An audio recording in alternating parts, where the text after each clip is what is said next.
Olá pessoal, tudo bem?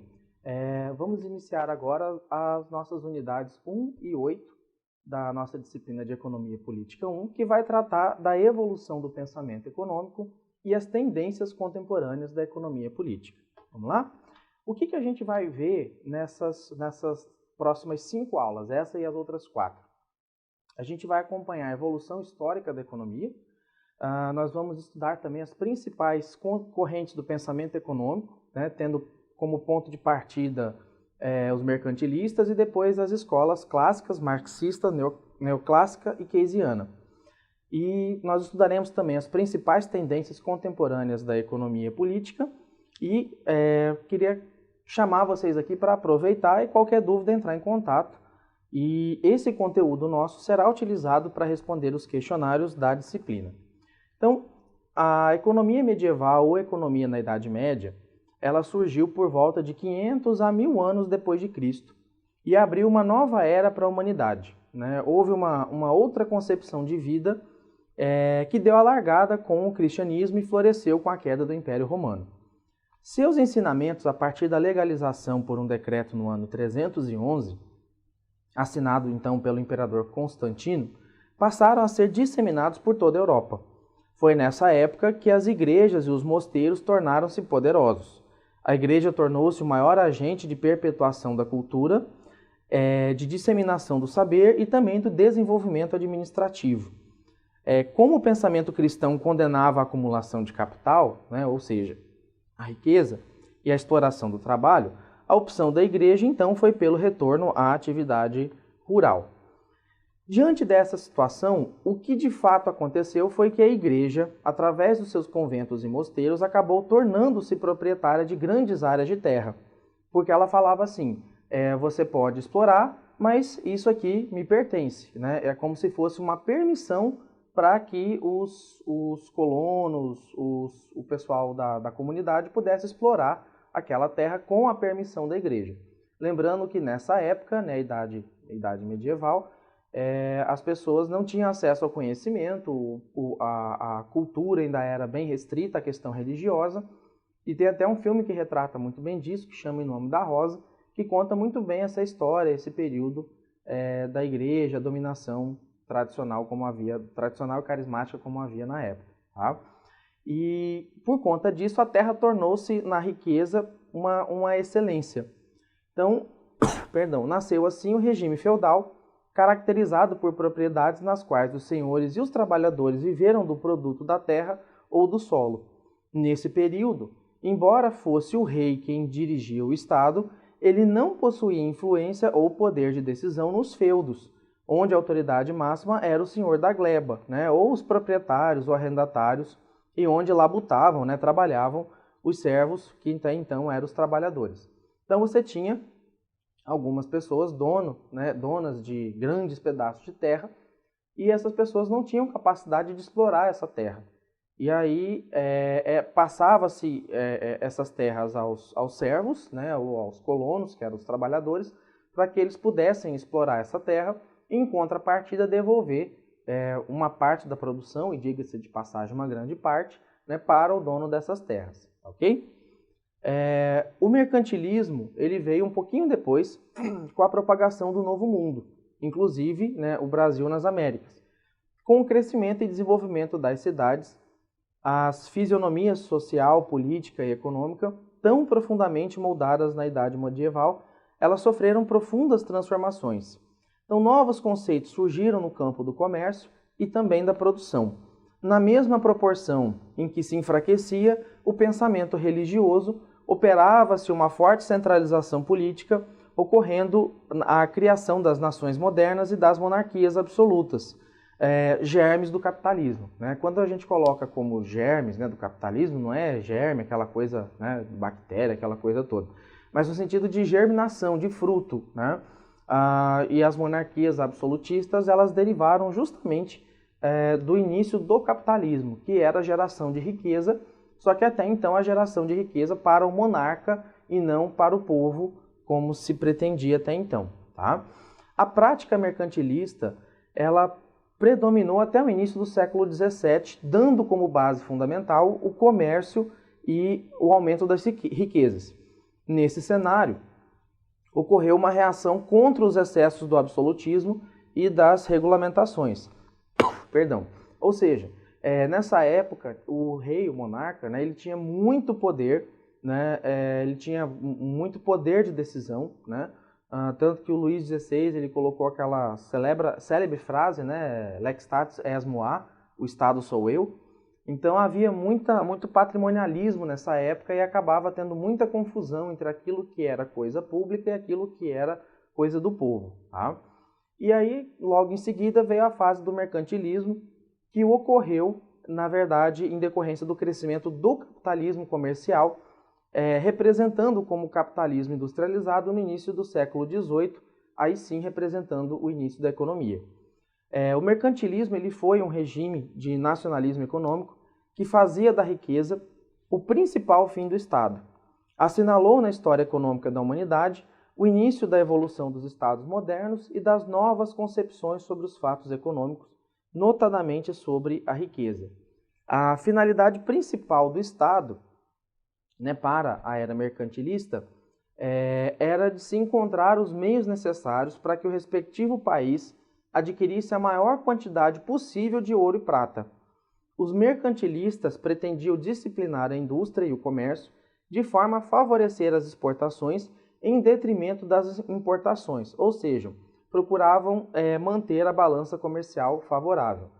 Então, vocês vão perceber que, né, ao longo da disciplina, nas aulas presenciais, a gente vai tratar bastante disso, né, de superávit, déficit, balança comercial favorável, desfavorável.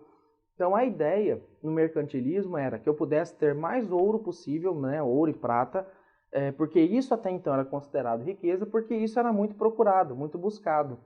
E em situações de guerra, de cuidar do espaço, território, né, de cuidar de questões de soberania, comida nem sempre comprava exército, terras nem sempre comprava exército, agora ouro e prata sempre comprou. Então, por isso que até hoje, o ouro e a prata, eles são moedas internacionais, porque qualquer país aceita ouro e prata, ok? E quando você fala da balança comercial favorável, você está querendo dizer que você mais exportava do que importava, ou seja, você mais vendia do que comprava, tá? Então, o Brasil colônia ele foi influenciado pelo ideal mercantilista, né? Ou seja, essa ideia né, quando Portugal vinha aqui para explorar ouro, para explorar pau-brasil, para explorar as riquezas das nossas terras, e por isso essa característica mercantilista, tá? E pelo regime exclusivo comercial utilizado pelo Império Português. Somente com a chegada de Dom João VI ao Brasil é que foram eliminadas as restrições mercantilistas, permitindo-se a instalação de indústrias nativas e o comércio direto com as demais nações. Tá?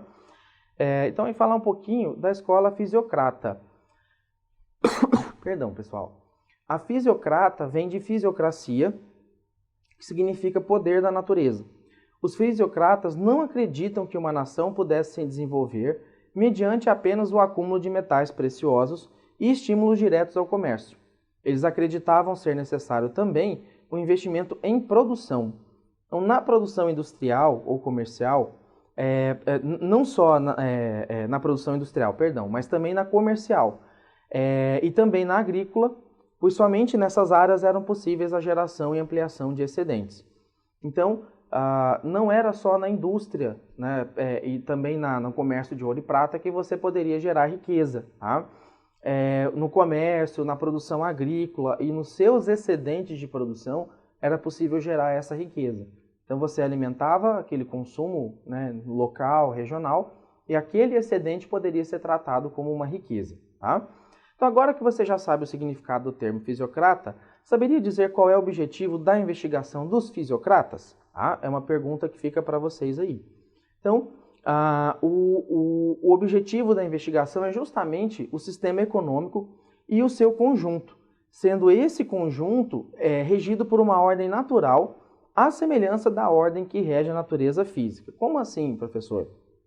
Na escola fisiocrata, nós tivemos alguns grupos de economistas franceses do século XVIII que combateu as ideias mercantilistas e formulou pela primeira vez uma teoria do liberalismo econômico, ou seja, uma intervenção ou pouca intervenção do Estado né, frente ao comércio natural. E a ideia dos fisiocratas, a ideia desse liberalismo econômico, é que o mercado se autorregulasse sem uma interferência direta do Estado ou do governo frente à regulação mercantil. Então, o Estado não criava leis ou criava o mínimo de leis e deixava que o próprio comércio criasse as competições, criassem as regras de negócio para que o comércio pudesse funcionar. Tá? As teses do liberalismo econômico elas foram criadas justamente para combater o mercantilismo. A teoria liberal ela pressupõe a emancipação da economia, ou seja, tornar a economia mais adulta, mais avançada, tornar a economia mais moderna, mais autônoma nesse sentido. Tá?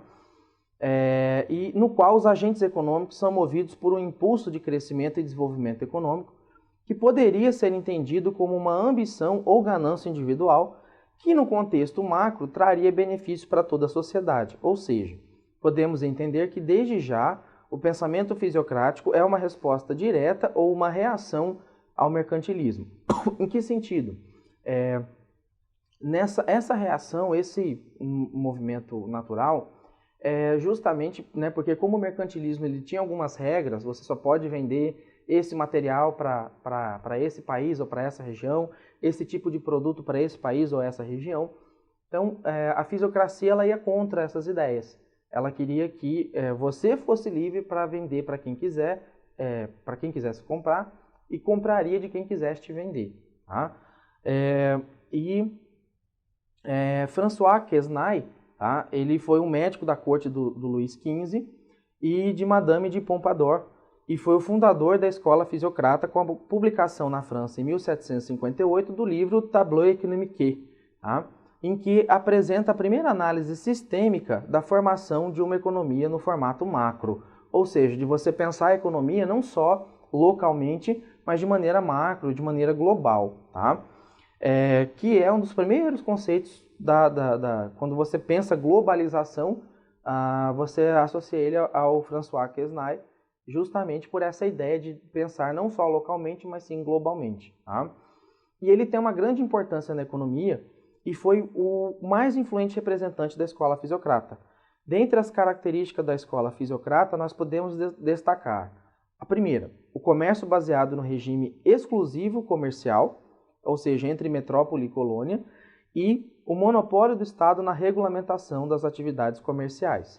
Então, nessa escola fisiocrata, o monopólio do Estado, né, ele começava a ser questionado justamente com base na regulamentação dessas atividades comerciais. Então, os fisiocratas eles concedem à ordem da natureza uma economia inteiramente de mercado, ou seja, capitalista. Então, se você pode mais, você vende mais. Na qual cada um trabalha para os demais e ainda acredite que trabalha apenas para si mesmo. Os fisiocratas acreditavam que as economias obedeciam às leis naturais. O quadro econômico proposto por Quesnay influenciou os estudos macroeconômicos e quantitativos na ciência econômica. É importante destacarmos ainda a elevada menção que os fisiocratas atribuíam à ordem natural decorrente da estrutura econômica francesa por volta de meados do século XVIII. Tratava-se de uma economia predominantemente agrícola, sendo a terra propriedade de caráter eminentemente senhorial. Que significa isso? Que as terras tinham lá os seus senhores, né, os senhores feudais, os grandes proprietários de lote de terra, e a questão era, quanto mais você produzia, mais você gerava de riqueza, né, porque mais excedente você teria. Então, e principalmente no campo, que foi uma região em que você não planta batata, 2 toneladas de batata para comer 2 toneladas de batata ao longo do ano. Você vai comer ali 2 quilos, 3 quilos de batata por semana, vezes 52 semanas, te dá aí 156, 160, 170 quilos de batata. O excedente de 2 toneladas era comercializado e gerado como riqueza, uma grande parte para o dono da terra e outra parte para quem a produzia, incentivando assim, por essa ordem natural, que a pessoa produzisse mais, porque quanto mais ela produzisse, mais ela teria de riqueza. Tá? E o capitalismo ele já se desenhava na agricultura e existia uma classe bem definida de arrendatários, pessoas que arrendavam as terras dos senhores para trabalhar. E também existiam muitos camponeses, que eram pequenos agricultores, em boa parte do país, como a gente tem até hoje. Então, do confronto entre a agricultura capitalista e a camponesa, obtivemos a superioridade da agricultura capitalista em termos de capacidade produtiva. E aí, perdão, vale a pena explicar. A agricultura camponesa é aquela que produz somente para a família, somente para o ambiente familiar e não visa produção em excedente, não visa produção em excesso. Tá? O pouco de excesso e excedente que ela tem, ela troca com outros camponeses, né, para que todo mundo vivesse na mesma condição. Já a agricultura mais capitalista, ela visava justamente o excedente, né, o foco dela era no excedente, para que com esse excedente ela gerasse riqueza para ela e para a família dela, no intuito de possivelmente comprar essa terra posteriormente, e comprando essa terra, ela teria a riqueza só para ela e não teria que dividir isso com o senhor feudal. Tá? Então, o único trabalho produtivo dos fisiocratas é o trabalho agrícola. E está na terra o poder de dar origem a um produto líquido que se liga fundamentalmente à renda fundiária. Talvez nesse ponto resida a grande limitação teórica dos fisiocratas, na medida em que consideravam apenas produtivo o trabalho agrícola. Como observamos, para os fisiocratas, a sociedade é governada por leis naturais, semelhantes às que existem na natureza. Portanto, o Estado não deve intervir nessa ordem natural. Com isso, conforme dito antes, eles criticavam o intervencionismo estatal do mercantilismo. Ou seja, como no mercantilismo tinha muita regra do que vender e para quem vendeu, para quem poderia vender, os fisiocratas questionavam isso. Eles questionavam esse excesso de leis, de regras, de burocracia que se tinha. Tá? E eles defendiam a posição liberal do Estado com a frase que ficou bem marcada na história, com dois termos, na verdade, que é o laissez-faire e laissez-passer. Né? O laissez-faire é deixa fazer, né? Deixa produzir o que quiser, não tem aquela expressão deixa que a natureza cuida, que a natureza dá jeito, né? Ou deixa que o mercado dá jeito. Então, laissez-faire, deixa fazer, e laissez-passer, deixa passar. Então, para que não tivesse barreiras comerciais, que a gente vai estudar sobre isso também, né? Quem já, dependendo da aula presencial, do dia que vocês forem assistir, a gente já vai ter estudado isso. Tá? E esse deixa passar é justamente para que não, né, se uma mercadoria, se um produto agrícola produzido num país vizinho fosse mais barato do que produzir aqui no nosso país, para que o Estado não criasse leis protecionistas a fim de deixar mais caro o estrangeiro em detrimento do nacional. Tá? Então, com isso, a gente encerra aqui essa primeira unidade, né, a primeira parte da nossa unidade, e na próxima aula a gente tem a continuidade falando das principais escolas do pensamento econômico. Então, até lá, pessoal. Valeu!